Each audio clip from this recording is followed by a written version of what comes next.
The city of Umuaziri was alive with light and sound, its streets bustling with people chasing fortunes under the golden glow of street lanterns.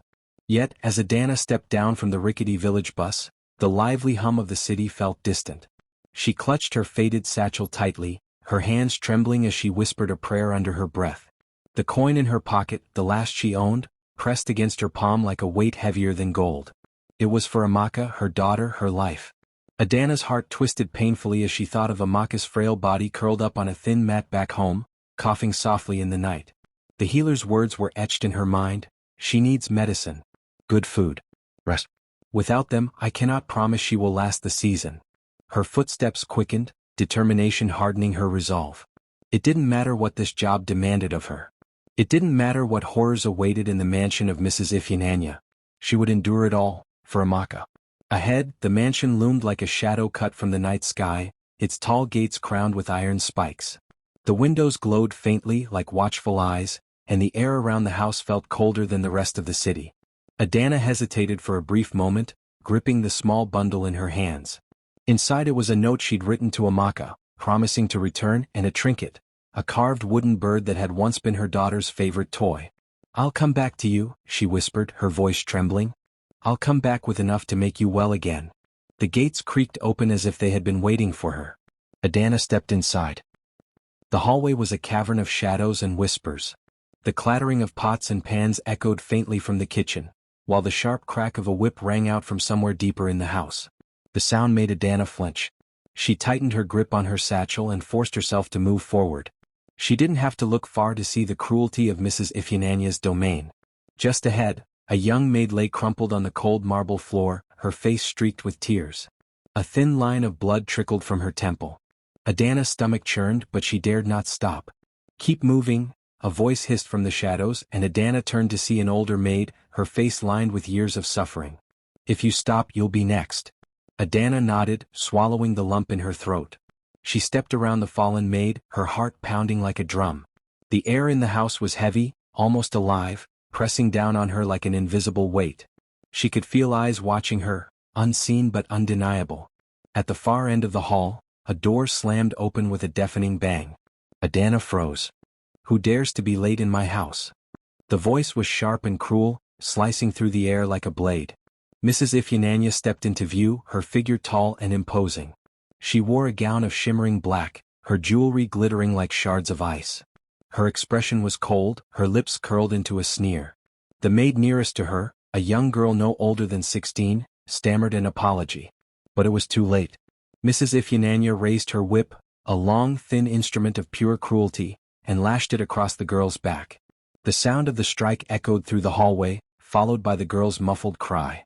Adana's fists clenched at her sides, but she forced herself to stay silent. She couldn't afford to draw attention to herself, not now, not ever. She lowered her gaze and shuffled to the side, blending into the line of other maids who stood trembling against the walls. Mrs. Ifyananya's eyes scanned the room like a hawk searching for prey. "Remember this," she said, her voice dripping with menace. "In my house, mistakes are not tolerated. You live to serve. If you fail, you do not live at all." Adana's breath caught in her throat. A single mistake could cost her life, and Amaka's. As the night wore on, Adana was led to the servants' quarters by a senior maid named Neoma. Her sharp eyes and cruel smirk made it clear she enjoyed her position of power. "You're the new one, eh?" Neoma said, eyeing Adana with disdain. "I give you a week before you collapse like the others." Adana didn't respond. She knew better than to rise to the bait. Instead, she focused on the path ahead, memorizing the twists and turns of the mansion's labyrinthine corridors. She would need to know every corner of this house if she was to survive here. "Listen carefully, village girl," Neoma continued, her voice dripping with mockery. "Mrs. Ifyananya doesn't tolerate weakness. And neither do I. Step out of line and I'll make sure you regret ever stepping through those gates."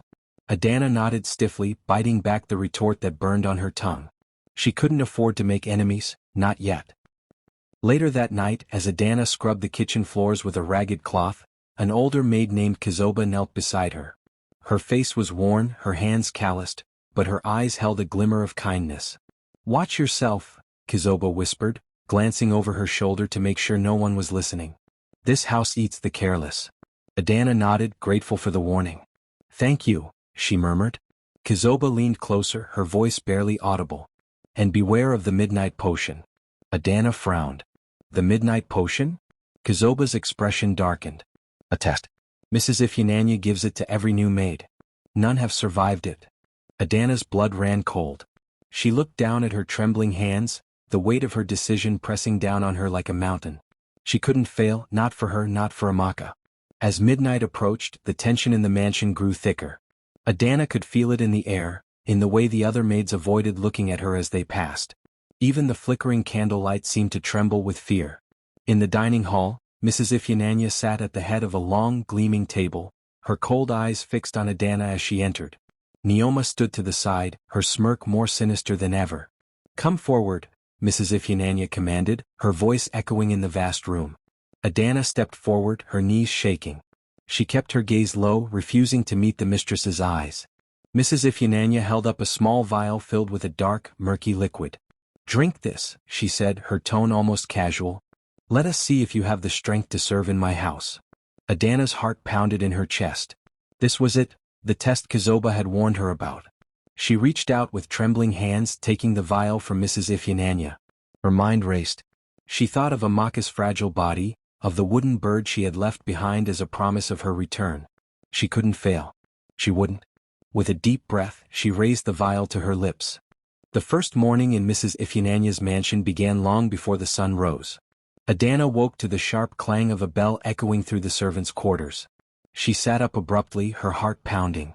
Around her, the other maids were already scrambling out of their tiny cots, their faces pale with exhaustion. Shadows clung to their cheeks like bruises, and their eyes, hollow and red, darted nervously toward the door. "Get up." Neoma's voice cut through the room like a blade. She stood in the doorway, her arms crossed, her lips curled into a sneer. "Move faster unless you want the mistress to wake before you're ready." Adana swung her legs over the side of the cot, her bare feet meeting the cold stone floor. Every muscle in her body ached from the night before.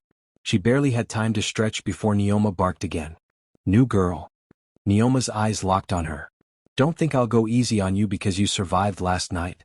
That was just the beginning. Adana didn't answer. She couldn't. Her throat felt tight like the words were trapped inside. Instead, she nodded and followed the others out of the room, clutching her apron tightly in her hands. In the kitchen, the chaos began. Pots clanged, water splashed, and the air was thick with the smell of burning firewood and soap. Adana was handed a bucket and a brush by Kizoba, who gave her a quick, serious look. "Scrub the floors," Kizoba whispered as she passed. "And don't stop no matter what happens." Adana nodded, her hands already trembling. She dropped to her knees and began scrubbing, her brush scraping against the rough stone tiles. The water stung her hands, cold and soapy, but she worked as fast as she could. Around her, the other maids moved like ghosts, their footsteps light, their voices hushed. Every now and then, someone would glance toward the door, as if expecting Mrs. Ifyananya to appear at any moment. Neoma hovered nearby, her sharp eyes watching everyone like a hawk. She leaned over one maid inspecting her work, then shoved a bucket of dirty water at her feet. "Do it again," Neoma snapped. "You call this clean?" The maid flinched but didn't argue. She picked up her brush and started again, her hands shaking so badly that she spilled water across the floor.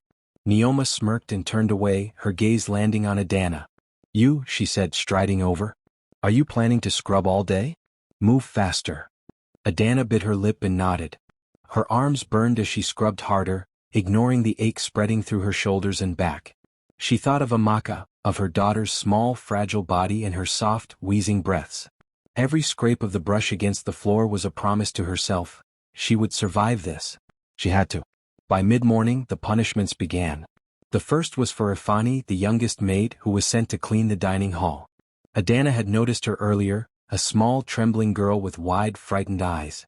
She barely spoke, her hands fumbling over every task she was given. When a tray of plates slipped from her grasp and crashed to the floor, the sound was like thunder in the silent hall. Mrs. Ifyananya appeared almost instantly, her dark gown sweeping across the floor like the shadow of a storm. She didn't say a word as she looked down at the broken plates, her cold eyes narrowing. Ifani fell to her knees, tears streaming down her face as she tried to gather the shattered pieces. "I'm sorry, madam," she whispered. "I didn't mean." "Enough," Mrs. Ifyananya said, her voice as sharp as a knife. She turned to the butler, Chekwamika, who stood nearby, his face expressionless. "Have her stand outside in the rain until I say otherwise." "Madam, please," Ifani sobbed, clutching at Mrs. Ifyananya's skirt. "It won't happen again." Mrs. Ifyananya stepped back, her lip curling in disgust. "Take her." Chekwamika hesitated for just a moment, his dark eyes flickering with something like pity, but he nodded and led Ifani away. The other maids didn't look up. They kept scrubbing, washing, polishing as if nothing had happened. Adana's hands froze on her brush.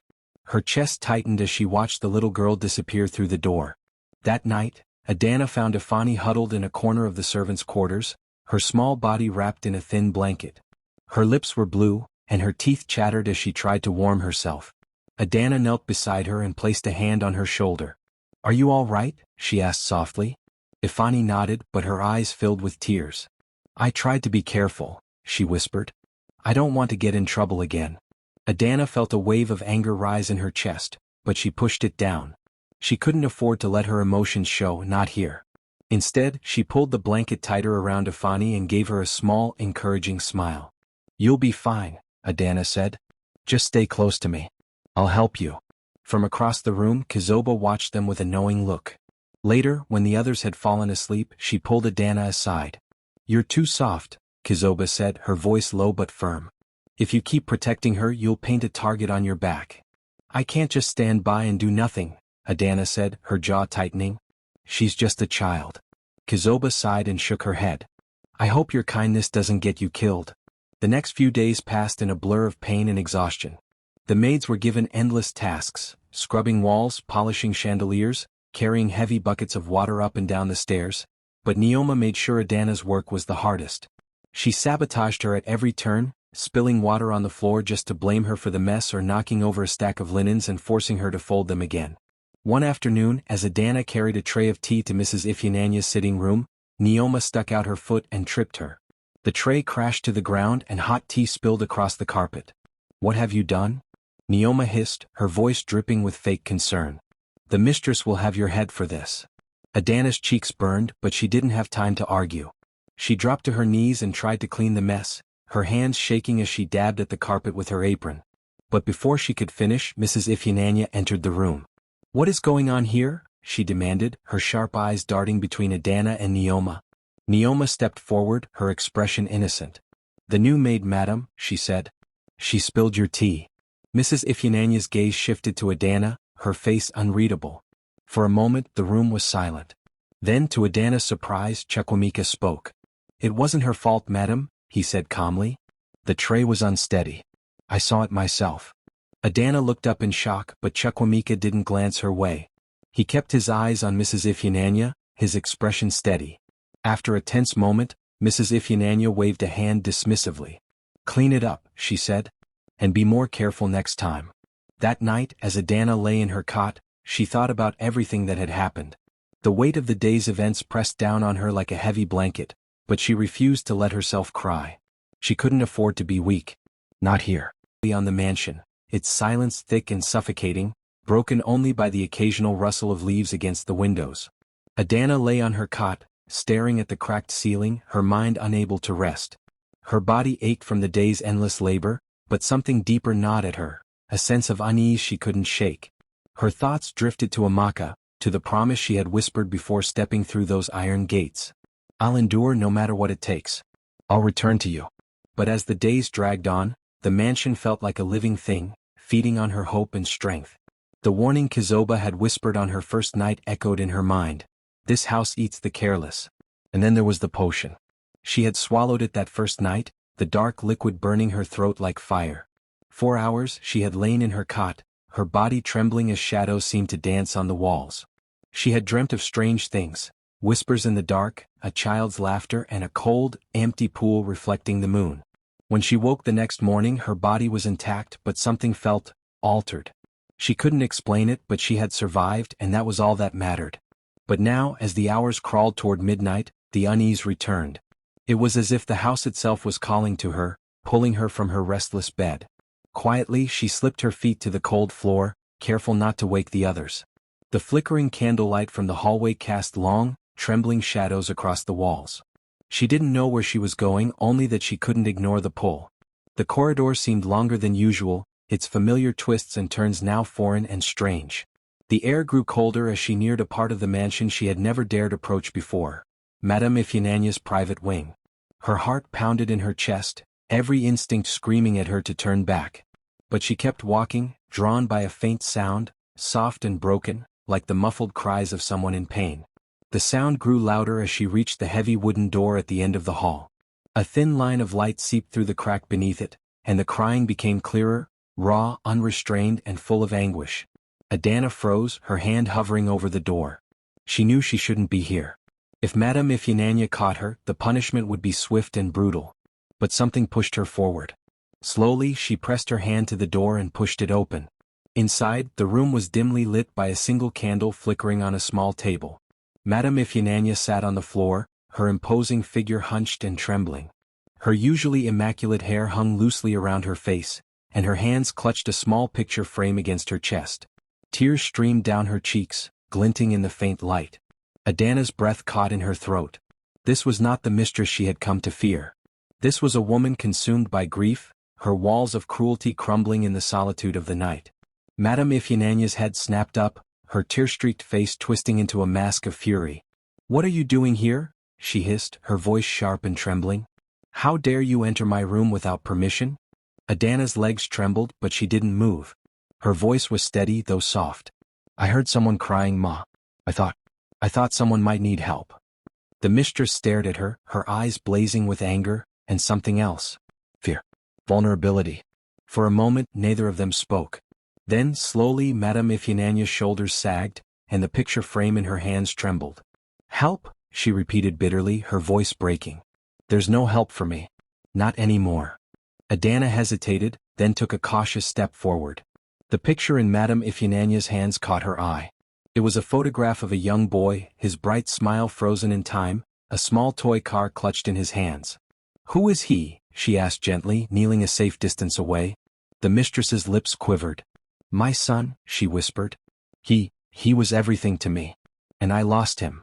Adana's chest tightened. "What happened to him?" Madame Ifyinanya's grip on the frame tightened until her knuckles turned white. "He drowned," she said, her voice hollow. "In the pool.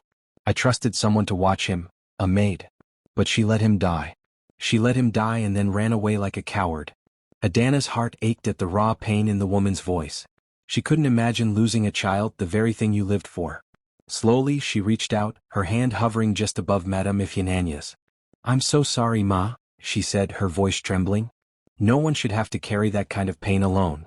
For a moment, Madame Ifyinanya didn't move. Then, to Adana's shock, she let out a shuddering sob and collapsed into herself, clutching the picture frame tightly. Adana stayed where she was, her hands still hovering, unsure if she should comfort the woman who had brought so much fear and pain to the house. But something told her to stay. Outside the door, Kizoba stood in the shadows, her heart heavy as she watched the scene unfold. Tears streamed down her own face as she whispered to herself, "Maybe she can finally heal." She turned and slipped away before she was seen. The next morning, the mansion woke to an unfamiliar calm. The maids whispered among themselves, puzzled by the change in the air. Madame Ifyinanya did not shout or summon them with her usual cruelty. Instead, she appeared in the kitchen just after sunrise, carrying a tray of tea. The maids froze, unsure of what to expect. "You should eat something before you work," she said simply, placing the tray on the table before turning and leaving.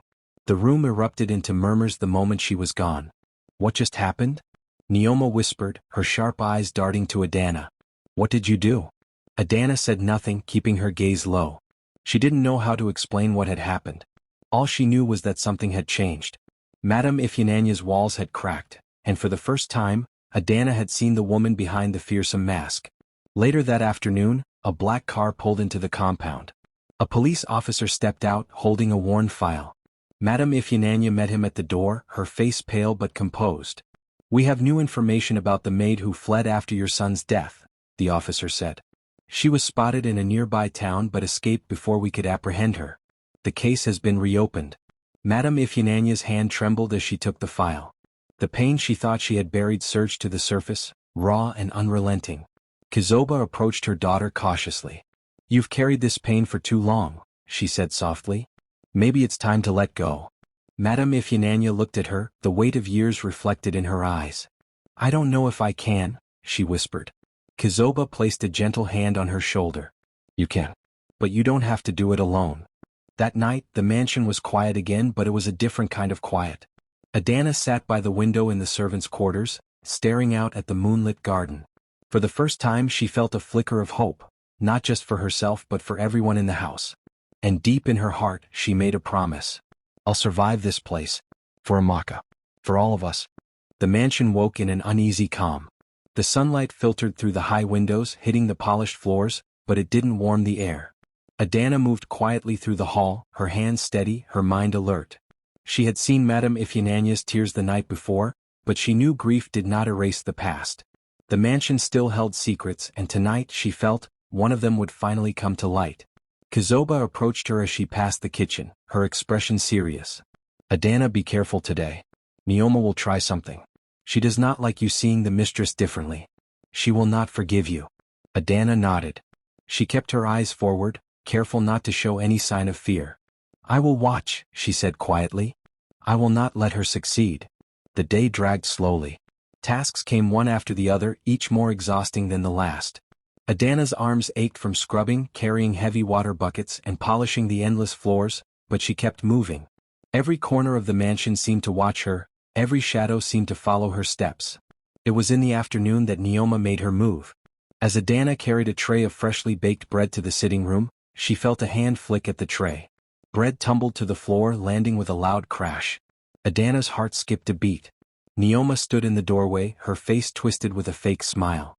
You should be more careful, Neoma said sweetly, but there was a glint of malice in her eyes.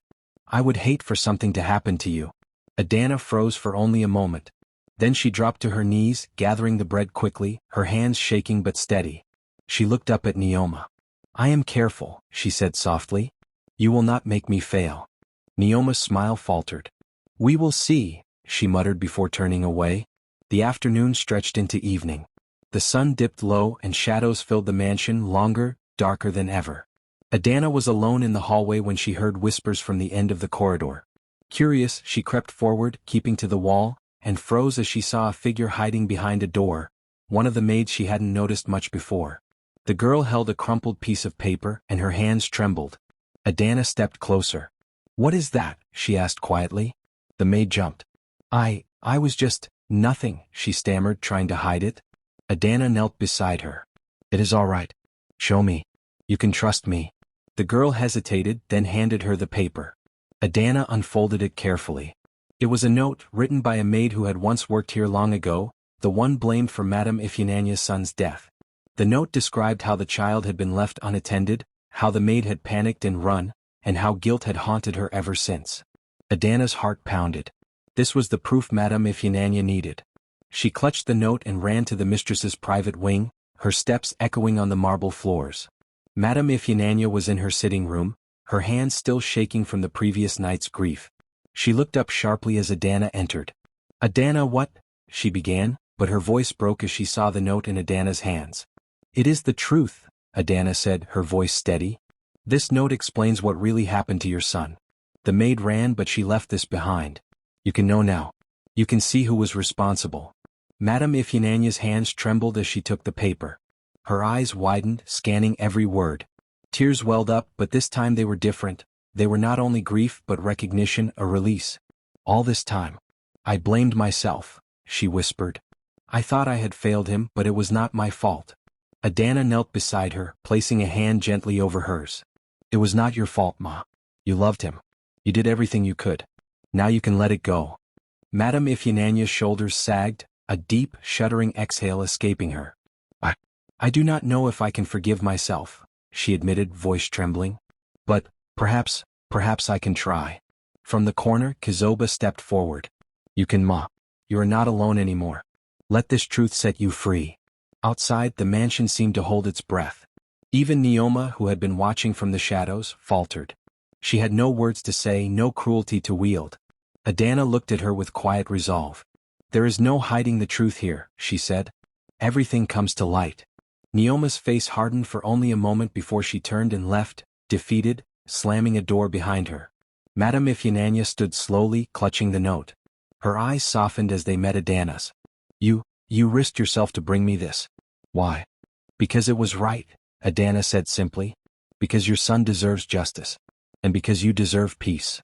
The room was silent for a moment. Then Madame Ifeanyi let out a long, heavy sigh. Perhaps this house can be different now. Perhaps it can be safe for those who work here. Adana smiled softly, relief washing over her. She had survived the mansion's cruelty. She had faced Neoma's sabotage, the fear, the potion, and the shadows of the past. She had helped bring truth and justice where it had been denied. Later that night, the mansion was quiet. Adana sat by the window in the servants' quarters, watching the moonlight reflect on the garden. The air felt lighter than it had in months. She thought of Amaka, of the promise she had whispered before stepping through the gates. I will endure. I will return to you. Kizoba approached, placing a gentle hand on her shoulder. You have done well, child. You are strong and you have made a difference. Not just for yourself but for all of us. Adana nodded. I could not have done it alone, she said. The truth, it needed to be found. Madame Ifeanyi entered the room then, quietly, carrying a tray of tea. She set it down gently in front of Adana. You saved more than me tonight. You saved this house. I thank you. Adana took the cup, warmth spreading through her hands. We all survived together, she said. That is enough. Outside, the mansion's gates stood tall, but they no longer felt threatening. The shadows were still there, but they no longer moved with malice. In the quiet night, Adana made one more promise to herself. She would go back to her daughter, Amaka, stronger than before, and she would carry the lessons of this house with her forever. And somewhere deep inside she felt it. The house had been tamed, not by cruelty but by truth, courage and care. The next morning, as the maids began their work, they moved with a new purpose. Even Neoma kept her distance, her eyes wary but subdued. Kizoba gave Adana a small nod of approval and Ifani ran to her side, whispering, I am glad you stayed. I am glad you helped us. Adana smiled, ruffling the little girl's hair gently. We help each other, she said. That is how we survive. The mansion, once a place of fear and shadows, had shifted. Justice had been served, courage had been recognized, and a sense of hope had begun to bloom among those who lived and worked within its walls. Adana looked toward the horizon, imagining her journey home, imagining Amaka's face, imagining the life she had fought to protect. She had survived. She had conquered fear, revealed the truth, and brought light into a place that had long been dark. And in that moment she knew one thing for certain. The world outside the gates would never be the same for her again. She would carry the strength of this house with her, and nothing, no fear, no cruelty, no shadow of the past, would ever break her again.